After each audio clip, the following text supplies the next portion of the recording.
Hey everyone, my name is Nathan Payne. Welcome to another episode of Coffee and Crypto. We have Miles, head of research, Blue Ocean Games Guild, with us as per usual. Thanks This so much is for coming. one of our most exciting episodes yet. Yeah, so last time we talked about how we were going to be able to play the Mavia beta. Now we've been playing. So I want to spend today's episode talking about some of our first impressions, some of the ideas and inspirations about what's to come, and just kind of some of our overall thoughts. Now, I think this is great because we have different perspectives, right? You don't really have any Clash background. Yeah, not at all. No, Right? this is my first time ever playing like a real, true, honest base builder. Where for me, extensively involved in the competitive level and high level organization and Yeah, all that clearly. stuff. So, what were some of your first thoughts when you first started playing it? So my first 30 seconds of playing this game were very confusing. I was like, what the heck am I doing? I've never done this before. And then I kind of looked over. I was like, hey, Rob, what do I do?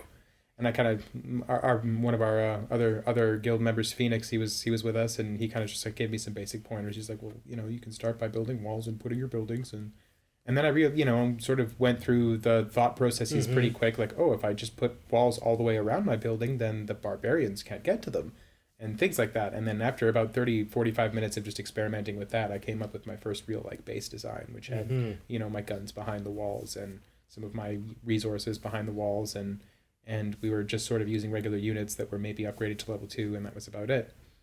And then as the week progressed, people were able to access Heroes, and Heroes really, really, really changes the game. Yes. So Hero is awesome. I've pretty much been racking my brains for the last 3 to 5 days trying to figure out what's the strongest way to build a base defense, because it's really easy to attack with a hero and a bunch of warriors, but how are we going to figure out a way to defend where you can get rid of their hero with your hero and still get rid of their army with your defenses? Do you know what I mean? So I've been racking my brains doing a lot of that.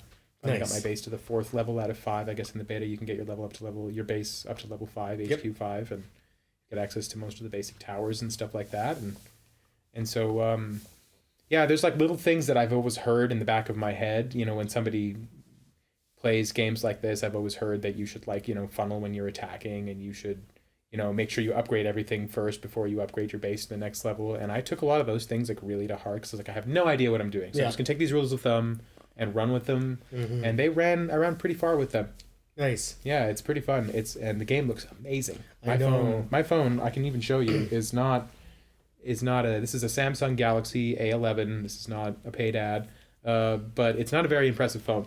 And it runs Heroes of Mavia on its lowest setting very, very smoothly. So Yeah, I was really impressed. I think that's the first thing that stood out to me was the graphics. yeah. Right? Like to see, and they're like, hey guys, this is 1/3, 1/5 of the graphics quality. We don't even have all the VFX stuff in. No, they have And a bunch it's of like- placeholder effects. And it's like, what? I'd take the game as is. Yeah. Like, and even on, you can change the settings to low, medium, high when you're in the game, which can be good for your device and stuff like that if you're running a bunch of other applications and stuff. But I mean, even going from low to high, like there is a slight difference. But like even on low, I'm like, if this was the finished product, no one would complain, That's true. right? Like low That's true. settings as the and they're saying, nah, it's still scaled down 1/3, 1/5. That blew me away. Well, and honestly, I've looked at some lists and seen some other like competitor base builder games, and they all look very, very much like Clash of Clans, 2-dimensional, 8-way, very basic. Yeah. And it's like, you guys need to, make this something new, something different. Well, You know what I mean? You that can't was just one of make my Clash of Clans concerns. and then throw a Web3 marketplace on it and expect it to be the best thing ever. It's not going to be the best thing ever. It's just going to be average. And their Clash of Clans really created the base builder genre for the most part. Yeah. And there's been a lot of, I don't really want to call them spin-offs, but copies, right? And I've tried a lot of them, and they all fell very flat to me. Like I noticed a big issue that a lot of them made, they had smaller maps for bases. Yeah. They were trying to simplify it. Bigger units, smaller maps, smaller troop sizes. And it was like oversimplified, and it just ruined the game for me. Well, most of the time. oversimplified is not what people want. People No. want technical strategy. People want Yeah. a lot of units and different ways to deal with them. You know what I mean? That was the whole point. I will admit that was one of my concerns, first learning about Mavia. It's like, are they going to make a small map? Are the units going to be big? Is it going to, like, are they going to make the same mistakes that all these other subsequent base builders made kind of coming after Clash that ultimately failed? Yeah. No, they went above and beyond that. The map is a 40 by 40 tile, which is amazing. It's really big. So for a base builder, that's perfect. So There's even a lot. even at HQ level 5, for perspective, you can still only fill up like about a quarter to a third of that Yeah. map. And to me, I'm finding my base is too big now that my guns are having trouble covering it. Now I'm only at HQ4, but when I get to HQ5, I'll get a couple different guns that I don't already have that will help me cover those out. And then eventually you get multiples of those guns. And the idea, I think, is just to make properly covered sectors all the way across Yeah, your you'll map, have right? like little zones, or you'll have to start partitioning your base instead of just like everything in the it middle. can't be all or... in one center. It's going to have to be like 2, 3 centers. And that's something I think worth coverage. talking about is the base building is probably my favorite part so far. One, because I know it's the one thing most people are lazy with. Two, it's arguably the most valuable skill in the game, because in Clash at the highest level, you know, yes, there are extremely skilled players, but when you have a pool of all these extremely skilled players, a lot of them are tripling often, getting 3 stars. It's actually a little different now with the new Town Hall, but even like Town Hall 14 or 13, you know, it was the base builders that swung the war. Right. It was the ones that made the intricate, nuanced designs with proper trap placements, and you know, so it's going to be the same here. It's the thing that most people don't want to spend half an hour or an hour moving their base around, but it's the most valuable skill. So I've made a point of every time I log in, before I log out, I have to remake a base. And that's just kind of like a discipline for myself to go through the motions. And the complexity with the base building right now, like figuring out the HP of all the different structures and the trash buildings. Well, oh, my barracks has 40 more hit points than my aircraft factory, so I should put that on this edge because it'll take 2 seconds longer for them to destroy it. And I can already see myself mapping out all these pathing and complex strategies. Yeah, for me, we were having this issue. A lot of people have heroes on their base now, and a lot of people have heroes to attack with. And there's only one hero you can attack with. Her name's Mira. She's the dagger-wielding, purple-haired woman. Yes. Anyway, so when she comes off of her pedestal, her pedestal has a small range. I would say about a fifth or a quarter of the map, pretty small range. And when a unit enters that range, she comes off of her pedestal and she fights those units, and then presumably she would go back to her pedestal, but she doesn't. No, what she does is she now has the entire map of the range. Her range is no longer relevant. She can walk across the entire map and just sort of slay any of the... once you aggro her, she's perfectly So yeah, aggro. so what people have, the meta then evolved to, people would send just 1 or 2 units out just to get through that first trash building and get to her range, draw her out of the base, then send a bunch of their units off to the corner so that she would walk off to the corner to fight them, follow up with their hero, and then you've got a bunch of your warriors and your hero fighting their hero, and then that trumps their hero, and then you've got whatever's left of your army and whatever you haven't placed yet that you then use to take over their base. And so now, you know, the I guess the big question becomes like, how do we counter that strategy? And so yesterday I spent probably 2.5 hours building this base where I was really, really carefully watching pathing. Everything that I've learned about pathing, because pathing is very important in this game. It's not an 8-way game anymore, so pathing is not as easy as it once was. So there will be different units that like prefer different buildings and units that prefer none that have a basic pathing. That's right. And so right now people are mostly attacking with the units that have basic pathing and that don't fly. So I built my base to generally deal with those units because those are the units that people are using to bait out the hero. So I've got my hero in the center of my base, and then I've got an assortment of sort of trash buildings that don't offer rewards on the outside of the base, outside of my walls, where if somebody attacks at any particular angle on the outside of the base, they'll move to the one building, then be magnetized to the next, and then the next, and sort of walk all the way around her radius. That's exactly the as base opposed I to just going made into yesterday. it. Yeah. So It's that's cool that you figured that out as 100%. well. So and that's so funny because I was fighting there's a couple of other people who are in the beta testing squad who have come up with very similar ideas to what I came up with. And it's clear that we all went last night for 2 hours. I'm like, what are we going to do about this? This is the best we can do. Yes. You know, with just a couple of hours of thought. And I think I managed to get 1 or 2 successful defenses over the day. Nice. So pretty happy about that. There you go. But I mean, look how complex the base building is already. And the meta has evolved so much already, and we've only seen a single hero, and I can only imagine what will happen when we have the entire assortment of heroes, because there's going to be a hero that counters Mira, and there's going to be a hero that counters that hero. That's right. And a hero that counters that one, etc., etc. Yep. And so there will never be one do-all, be-all, end-all strategy that's going to get you the always win. You're going to try to like root for that 51% and see if you can... Yeah, there's going to be a lot of options with it. And I mean, like, I like how one thing just kind of moving along is how clean the UI is. Because that's a risk with these base builder games is there's too much going on. And like Clash is so bad for this every time you log in. Special, 24 hours, buy now, get the... And then like microtransaction, predatory type... Yeah, because they want you to feel like if you don't do there. this right now and you only have 6 hours or whatever it might be, that you're not going to have the edge like everyone else does and you're going to fall behind. Yes. That's what they want. And I know Heroes of Mavia talked about it a few times. They know that. They don't want that. And but there's a lot of units, there's a lot of buildings, it could easily be messy. And the way that they organized it with the tabs and the scrolling, and it blew me away. Honestly, the UI I thought was way more polished than I ever would have expected for a first round. So beta. I've seen a lot of like footage of Clash of Clans, and it looks super confusing and complicated. And I was like, I don't understand what's going on or how you do anything in this game. There's so many little numbers everywhere, and I'm like, what does it all mean? And so when I opened Heroes of Mavia for about 5 seconds, that sort of feeling was like, that's gonna grip me. Oh my god, I'm gonna have no idea. And then I opened it up, I was like, no, it's pretty basic. There's 2 resources, you can build your buildings. Kind of reminded me of like a real-time strategy game like Warcraft 2. Yeah. You know what I mean? Yeah. With much better graphics, obviously, than Warcraft 2. But it was clearly But it's clear how to explain out. how everything and labeled how everything works. And so I was, okay, so this can do this and this can do that, and this is what I need for this. And then so I put the things down. I started to understand, okay, well, now let's think about how to, put them, where to put them to, and after going through a couple of battles, it makes it a lot easier to realize where you should put your That's things right. Yeah, and what things are going to get broken first, and so that kind of stuff like that. Something worth, like, obviously you guys can tell we're having a blast. I mean, I haven't been able to put it down since we started playing. Same. But I want to compare it now to all play to earn projects, because I think this is a valid comparison. We research hundreds of projects, and I'm not kidding when we say that. And we're talking like fully vetted research reports. We're grading them with our Rubik system. Like, we look at play to earn. I think there's like 3,900 play to earn projects in totality right now.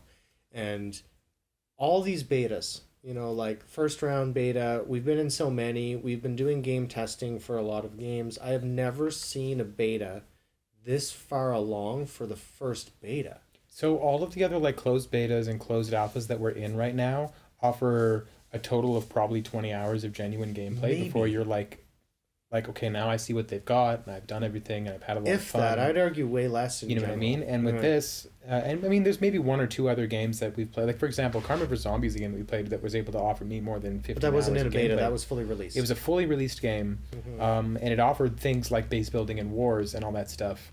And I thought that was as good as base builders got. And I was like, okay, just like I thought, I don't like base builders, but this game's okay, I'll play it. You know what I mean? And I played it for a while, and our guild played it for a while, and we had fun. And it wasn't even really a base builder. But it wasn't even, that's my finish. Yeah, it wasn't even really a base builder. The wars were really just sort of 5-on-5 teams of cards of NFT fighters that you would sort of just gem match to fight with each other. And it's like, that's pretty probability based and whatever. So then we get into this actual base builder. I'm like, oh my gosh, this has actual mechanics, and there's like, strategy, it's hitting my tower defense funning bone and their strategy. And I was like, this is so much more fun. But it offers the same stability and cleanliness and dependability, I guess you would say, of product that Karma vs. Zombie offers. It's just way more fun. Yeah. It's just way more fun. Yeah. Tokenomics are good, just like Karma vs. Zombie. Karma vs. Zombie was like my exemplary thing, but it was always like a 6 out of 10 in the fun department. You know what I mean? Yeah. And so our line of thinking when it comes to researching games is like, how can we get a game like Karmaverse, not necessarily on the phone, but that is actually fun, that has all of the other boxes that Karmaverse ticks. Agreed. Stable economy that works properly, that's not just monetized by the players, it's monetized by something else like ad spend or something like that, et cetera, et cetera. And Heroes of Mavia takes all of those boxes, and it's a ton of fun. Yeah, I can't wait to kind of see. And it's the creativity of the players that I'm going to be really interested in following, because of like the base design, the attack strategies. Like, we're just getting started. It's a very small pool. I think it's like 30 players kind of. And most importantly, we don't have any alliance functionality yet. Yes, which means we cannot act as groups yet. But a lot of people are already grouping up and already talking about that. Yes. Alliance. So maybe that's a good point to talk about. That is like the way that we're handling that is we're spending this time to learn the game, disseminate what we're learning. We're building a database of. I'm taking a screenshot of every base I'm ever building. We're going to be putting that into our database in Discord. All the attack strategies. I was talking to our team the other day, like, there's infinite content I could make now. I could do a video on every troop. I could do a video every time I build a base, every time I'm attacking, explaining funneling. Like, that's actually hard, and I think that's good to talk about as a content creator. When we're covering a lot of these games, there's like an intro video and maybe a deep dive or how to connect the marketplace, and then you're kind of just waiting to do videos on updates or waiting to do videos on the next big thing. With Mavia, with Mavia, you can just theory craft and continue to make more content. So for me, that's really exciting because there's no lack of content creation ability, and the game is still just started. Yeah, I was thinking about that quite a bit, and I was, when we have our like larger beta release, when everybody that's a landowner gets to play the game, which by the way is before the end of August. It's going to be not long. By the end of August. And a lot of people are going to have that question, like, okay, where do I start, and what should I prioritize, and what should I do? And I'll have all that ready. I'll have an answer for them. I'll be like, well, I've already been in the trenches, and I think you should do this, this, and this. Yep. And we'll have videos helping to support all of that. Yeah, as and well. that's another thing. I actually even spoke to somebody today who was telling me, hey, I saw a couple of you guys' YouTube videos and decided to follow those to your server, and it looks really good, and I want to join your alliance and things like that. And it's like, so anybody who's looking for a home, they were looking for a home for a strategy and just to know what the heck they were doing. You know what I mean? And our place seems like a very welcoming place. I hope that you guys feel the same way, but if anybody else is looking for a welcoming place to talk strategy and just talk learning about games at all, because you're a Heroes of Mavia person now, and maybe I should go into that. You should definitely welcome a little bit more. We have 3 tiers, so we have no cap, so we're able to accommodate thousands of players. And just a little flashback here, I ran a 20,000 plus member association in Classic Clans. That was absurd, and I didn't have all this organized structure ahead of time. It just grew too fast, and we kind of had to deal with it. So I've been able to create out as they so I've been able to create that foundation appropriately here to plan for that exponential growth. And the reason we're doing that is there's quite a few reasons, but I digress. There's 3 tiers. There's an esports tier for the best players in the world. This is top competitive team. We're talking world events, esports jerseys, that's right. Streaming, the whole 9 yards. Can't wait. Sponsorships, all that good stuff. Then there's warriors, which is like tryouts. This is where scouts are constantly assessing people's skill levels to see if we can bring them up. So that's probably where I'll be when I start. Yeah, a lot of people will, and it's kind of nice too, because maybe you need a back seat from the esports. Maybe you're going to school, maybe you have other obligations, but you still want to be competitive. Warriors is still a good place because it mimics all the rule structure that esports does, which is like every attack has to be annotated, screenshotted, and submitted to officers for approval. So I thought about that a little bit when I read the handbook. That we've got a handbook, by the way, and if you come to our Discord server, you'll be able to read our Heroes of Mavia handbook for our alliance, and it will detail a lot of the stuff. Well, maybe just hold that thought. Let me finish explaining the tiers first. Sorry, yeah, you finish. You finish. And then the last one is Guardians, which is for casual players and investors. So if you have land, but you're not necessarily interested in even playing the game, we are creating a transparent, unbiased system to allow investors within our alliance to pair with the top performing free-to-play players so that you can get the most out of your land. So we truly do have a home for everyone. Yeah. Sorry for interrupting you there. No, I interrupted you. And what I was going to say was that I was thinking about annotating the attacks on bases and like, how is this going to work? Is it going to be as easy as it is in Clash of Clans? Screenshot, you draw on the screen, what I mean? Submit it. And actually, now that I've played the game, I now have an idea of how that's going to work, and it's going to be really, really smooth. Heroes of Mavia, as a game, they're making it really easy in terms of UI to do those sorts of things. So they're going to be implementing multi-finger functionality so that you'll be able to multi-touch on your phone. You can touch and drag to release units and things like that. And those sorts of motions are really, really easy to annotate. So I was worried about that in the beginning, but I'm not at all anymore. It's going to be really easy to. And there's lots of different ways. Some people take a screenshot, put it on their computer, draw. I used to take a screenshot and just draw right on the screenshot and then submit it. And we'll have ways to explain how to do that. But I mean, wow, we just flew through this episode. I feel like we only got started talking about Mavia. We're just going to have to do another one. We're just going to have to keep doing more. Yeah, so make sure you guys have subscribed to our channel if you haven't. It really helps us out. Also like this because it helps the YouTube algorithm show this content and Mavia to everyone else who's interested in this type of stuff so we can help spread the word. Lastly, join our Discord. That's where all of our Alliance stuff is going on. You're not obligated to be in the Alliance, but you can definitely take a peek in and see what we're doing. Thanks so much for joining us today, Miles. Thank you for having me. Yeah, as usual, always a pleasure. Your hand very often. often. Right. And I look forward to playing some Mavia, which is exactly that's what I'm going to do right now. As soon as we let you go. So until next time, everyone, cheers.